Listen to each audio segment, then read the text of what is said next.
গোৱালপাৰাৰ বান পৰিস্থিতিৰ খবৰ গোৱালপাৰাত বান পৰিস্থিতি হ্ৰাস পালেও এতিয়া দুৰ্দশা আঁতৰা নাই বন্যাতৰ জিলাখনৰ আগিয়া গাঁও পঞ্চায়তৰ অন্তৰ্গত ৰৌৰাংপাৰাত বানৰ পিছৰ দুৰ্বিষহ দৃশ্য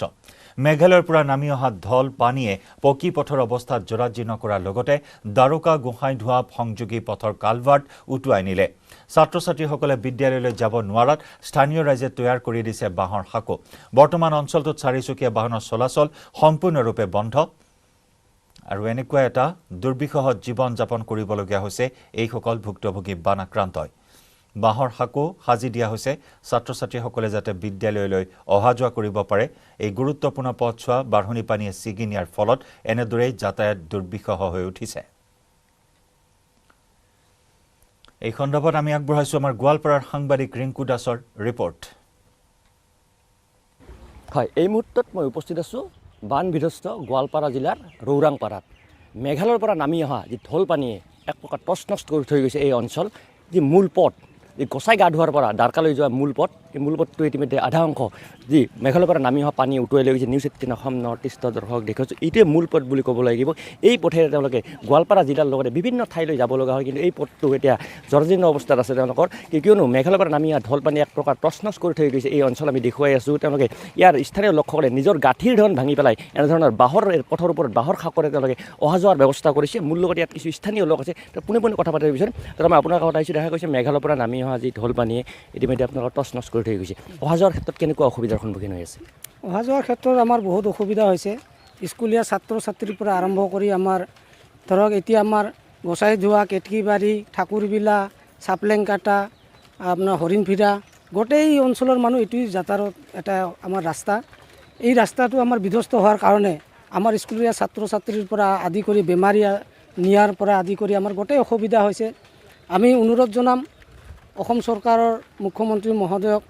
তথা আমাৰ বিভাগীয় কৰ্তৃপক্ষক অতি সোনকালে যাতে ইয়াত উন্নত মানৰ এটা দলং দি ইয়াত আৰু পকীকৰণ ইয়াত কেলভাৰ্ট দি লাভ নহ'ব কাৰণ ইয়াৰ আগতো ভাঙি গৈছে ইয়াৰ আগতো আমি আবেদন নিবেদন কৰিছোঁ যদিও আজিলৈকে আমাৰ হোৱা নাই 2014 চনৰ কথা আমি অনুৰোধ জনাম যাতে আমাৰ এই ৰাস্তাৰ লগতে আৰু আমাৰ এতিয়া ৰৌৰাংপাৰাৰ পৰা মঘখত্ৰীৰ পৰা যোৱা ৰাস্তা আমাৰ ৰাস্তা নথকাৰ কাৰণে আমাৰ কেলভাৰ্ট মানে হেৰিভাৱে স্থায়ীভাৱে মানে পানী যোৱাৰ ৰাস্তা নথকাৰ কাৰণে আমাৰ বছৰ বছৰ ধৰি আমি বানপানীত ভুগিব লগা হৈছে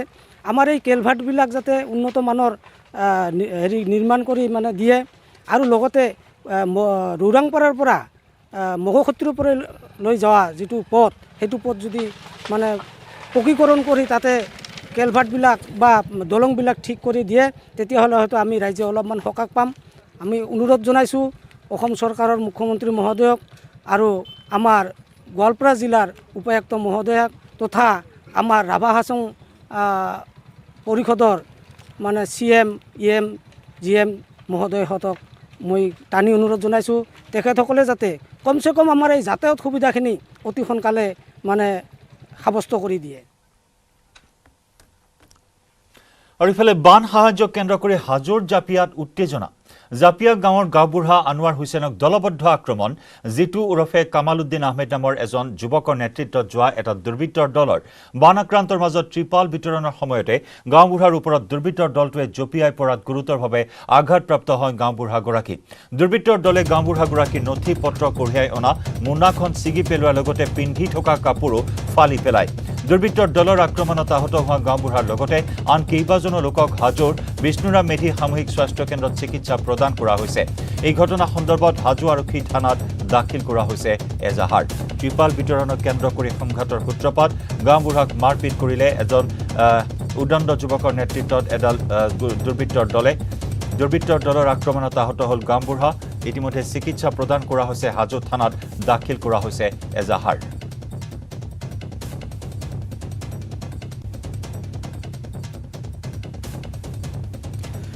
আৰু এইখিনি মুহূৰ্তত আমি NDAৰ মনোনীত প্ৰাৰ্থী দ্ৰৌপদী মুৰ্মুৰ মনোনয়ন পত্ৰ দাখিলৰ কিছু দৃশ্য আপোনাক দেখুৱাম পোনপটীয়া দৃশ্য এই মুহূৰ্তত দিল্লীত মনোনয়ন পত্ৰ দাখিল কৰিবলৈ অগ্ৰসৰ হৈছে প্ৰাৰ্থী দ্ৰৌপদী মুৰ্মু সংগ দিছে প্ৰধানমন্ত্ৰী নৰেন্দ্ৰ মোদী গৃহমন্ত্ৰী অমিত শ্বাহ কেইবাখনো ৰাজ্যৰ মুখ্যমন্ত্ৰী উপস্থিত আছে মনোনয়ন দাখিল এই পৰ্বত আৰু এইখিনি মুহূৰ্তত আমি পোনপটীয়া সম্প্ৰচাৰ দিল্লীৰ পৰা আগবঢ়াইছো এয়া হৈছে বিজেপি নেতৃত্বাধীন এনডিএৰ মনোনীত প্ৰাৰ্থী সমৰ্থিত প্ৰাৰ্থী দ্ৰৌপদী মুৰ্মুৰ মনোনয়ন পত্ৰ দাখিলৰ দৃশ্য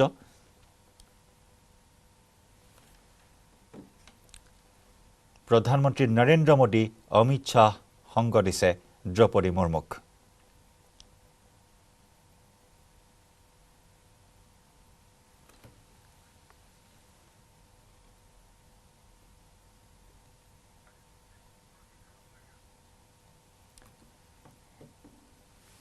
মনোনয়ন দাখিল প্ৰক্ৰিয়া এই মুহূৰ্তত আমি দেখুৱাইছো পোনপটীয়া সম্প্ৰচাৰ বিজেপি নেতৃত্বাধীন এনডিএৰ সমৰ্থিত প্ৰাৰ্থী দ্ৰৌপদী মুৰ্মুৰ মনোনয়ন পত্ৰ দাখিলৰ এই প্ৰক্ৰিয়া এই মুহূৰ্তত আমি দেখুৱাইছো য'ত সংগ দিছে প্ৰধানমন্ত্ৰী নৰেন্দ্ৰ মোদীয়ে গৃহমন্ত্ৰী অমিত শাহে বিজেপিৰ ৰাষ্ট্ৰীয় অধ্যক্ষ জেপি নাড্ডা কেইবাখনো ৰাজ্যৰ মুখ্যমন্ত্ৰী উপস্থিত আছে এই মনোনয়ন পত্ৰ দাখিলত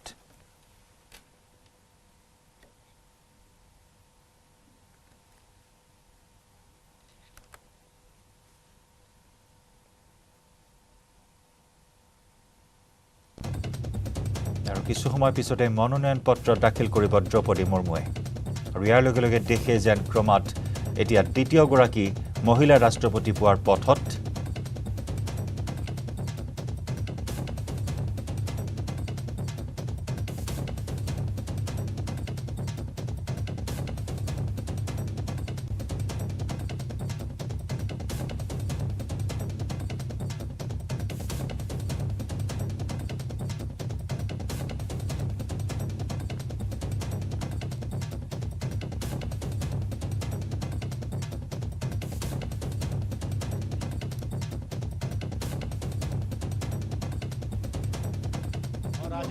राजेश मैं इन तस्वीरों में देख पा रहा हूं कि जो सेट वहां दिया गया है उनकी वो जांच कर रहे हैं उनको वो देख रहे हैं उनको समझ रहे हैं और उसके बाद मुझे लगता है कि नामांकन की प्रक्रिया शुरू हो गई है अब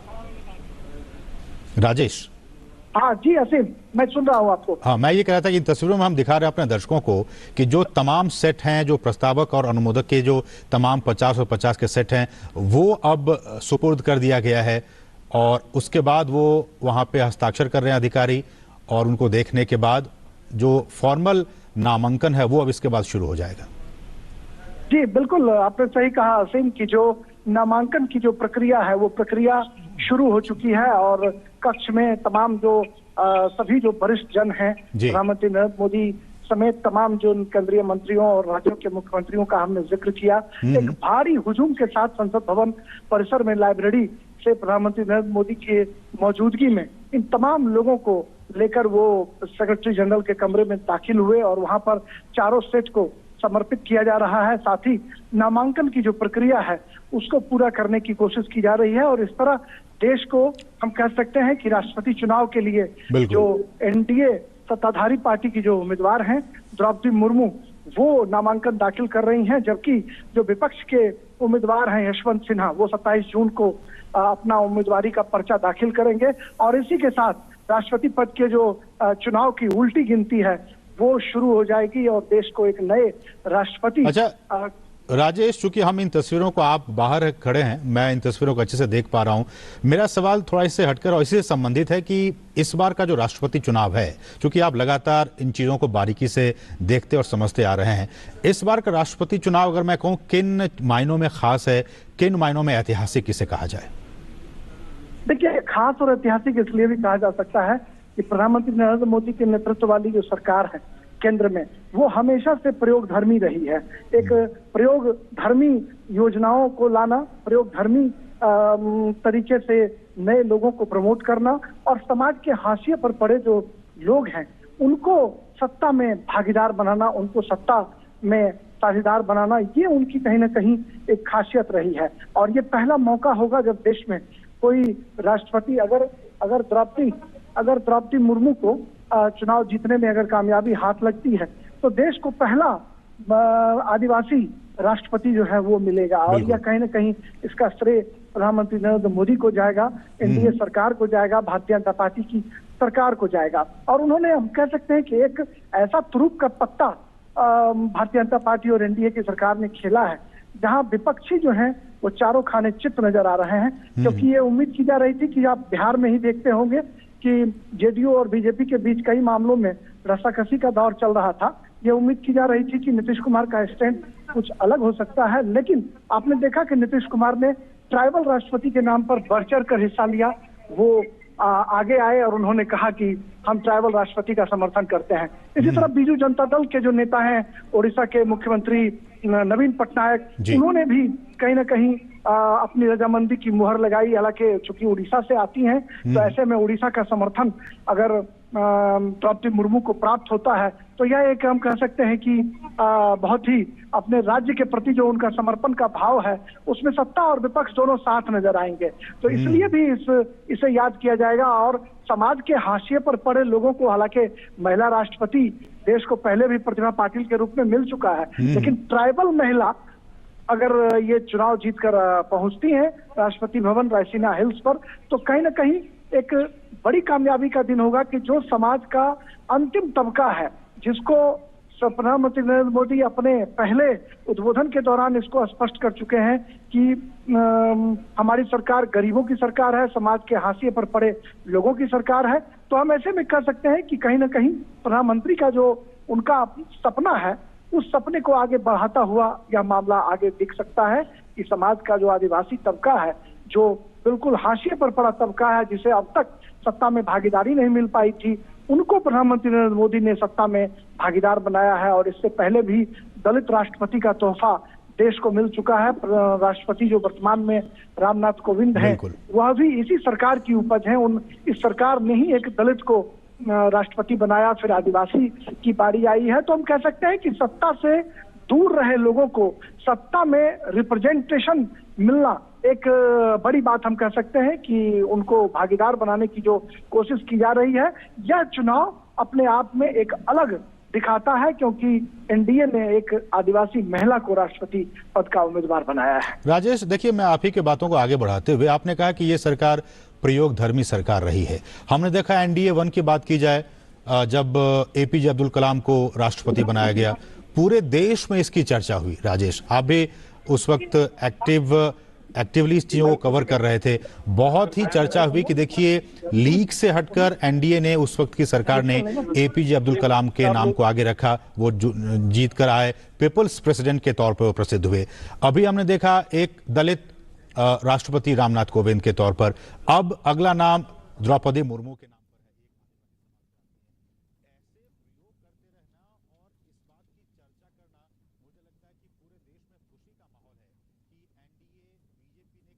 মন্ত্ৰী অমিত শ্বাহ, প্ৰতিৰক্ষা মন্ত্ৰী ৰাজনাথ সিঙকে ধৰি কেইবাখনো ৰাজ্যৰ মুখ্যমন্ত্ৰী বৰ্তমান উপস্থিত আছে আৰু ইতিমধ্যেই মনোনয়ন পত্ৰ পৰীক্ষা কৰা হৈছে,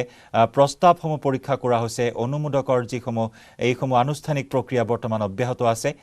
মনোনয়ন পত্ৰ দাখিল প্ৰক্ৰিয়া পোনপটীয়া সম্প্ৰচাৰ আমি আগবঢ়াইছোঁ। অহা 18 জুলাইত ৰাষ্ট্ৰপতি নিৰ্বাচন অনুষ্ঠিত হ'ব আৰু তাৰ পূৰ্বে আজি মনোনয়ন পত্ৰ দাখিল কৰে বিজেপি নেতৃত্বাধীন এনডিএৰ সমৰ্থিত প্ৰাৰ্থী দ্ৰৌপদী মুৰ্মুৱে। ঝাৰখণ্ডৰ প্ৰাক্তন ৰাজ্যপাল দ্ৰৌপদী মুৰ্মু 2015 চনৰ পৰা 2021 চনলৈ ঝাৰখণ্ডৰ ৰাজ্যপাল হিচাপে কাৰ্যনিৰ্বাহ কৰিছিল দ্ৰৌপদী মুৰ্মুৱে। আৰু এইগৰাকী আদিবাসী সম্প্ৰদায়ৰ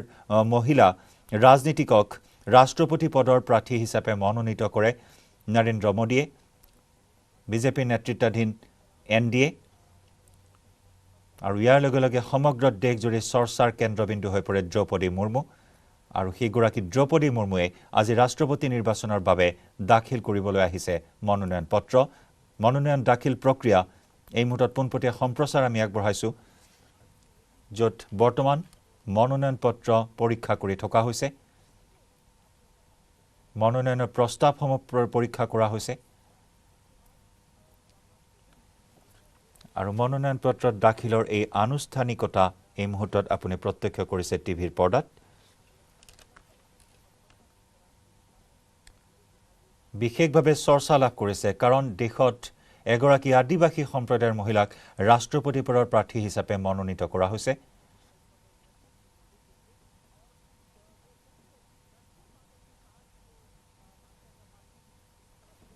আৰু এই নিৰ্বাচনত দ্ৰৌপদী মুৰ্মু জয়ী হ'লে দেশে লাভ কৰিব দ্বিতীয়গৰাকী মহিলা ৰাষ্ট্ৰপতি।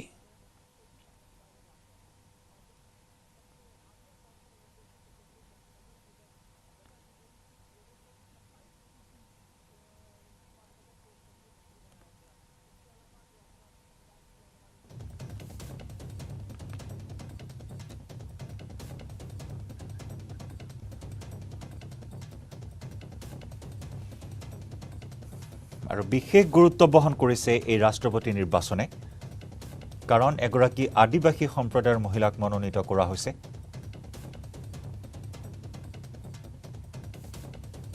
আৰু সমগ্ৰ দেশজুৰি এই বিষয়টোক লৈ ব্যাপক চৰ্চা হৈ আছে এইখিনি মুহূৰ্তত এগৰাকী জ্যেষ্ঠ বিজেপিৰ নেত্ৰী তেওঁ ঝাৰখণ্ডৰ ৰাজ্যপাল হোৱাৰ পূৰ্বে উৰিষ্যাৰো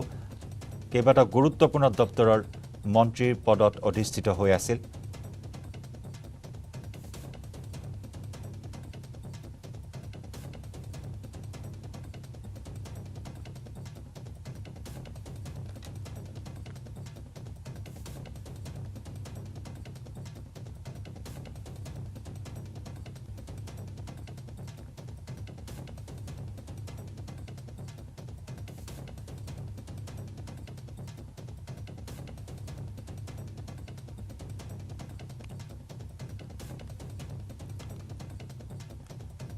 বিধায়িকা হিচাপেও তেওঁ কাৰ্যনিৰ্বাহ গ্ৰহণ কৰিছিল উৰিষ্যাৰ পৰা তেওঁ বিধায়িকা হিচাপে নিৰ্বাচিত হৈছিল উৰিষ্যাৰ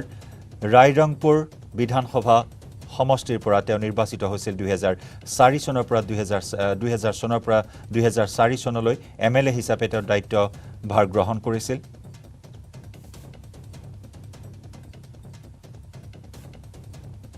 আৰু 2015 চনৰ পৰা 2021 চনলৈ ঝাৰখণ্ডৰ ৰাজ্যপাল হিচাপে কাৰ্যনিৰ্বাহ গ্ৰহণ কৰিছিল দ্ৰৌপদী মুৰ্মুৱে আৰু এগৰাকী প্ৰবীণ নেত্ৰী জ্যেষ্ঠ নেত্ৰীক ৰাষ্ট্ৰপতি পদৰ প্ৰাৰ্থী হিচাপে মনোনীত কৰা হৈছে টিভি পৰ্দাত আপুনি প্ৰত্যক্ষ কৰিছে আৰু ইতিমধ্যে মনোনয়ন দাখিল প্ৰক্ৰিয়া সম্পন্ন হ'ল সংগ দিলে প্ৰধানমন্ত্ৰী নৰেন্দ্ৰ মোদী গৃহমন্ত্ৰী অমিত শ্বাহ প্ৰতিৰক্ষা মন্ত্ৰী ৰাজনাথ সিং কেন্দ্ৰীয় মন্ত্ৰী সৰ্বানন্দ সোণোৱাল তাত উপস্থিত আছে অসমৰ মুখ্যমন্ত্ৰী ডক্টৰ হিমন্ত বিশ্ব শৰ্মা উপস্থিত আছে আৰু ইতিমধ্যে সম্পন্ন হ'ল দ্ৰৌপদী মুৰ্মুৰ মনোনয়ন পত্ৰ দাখিল পৰ্ব আৰু ইয়াৰ সৈতে সময় হ'ল মিড ডে 18 পৰা বিদায় লোৱাৰ নমস্কাৰ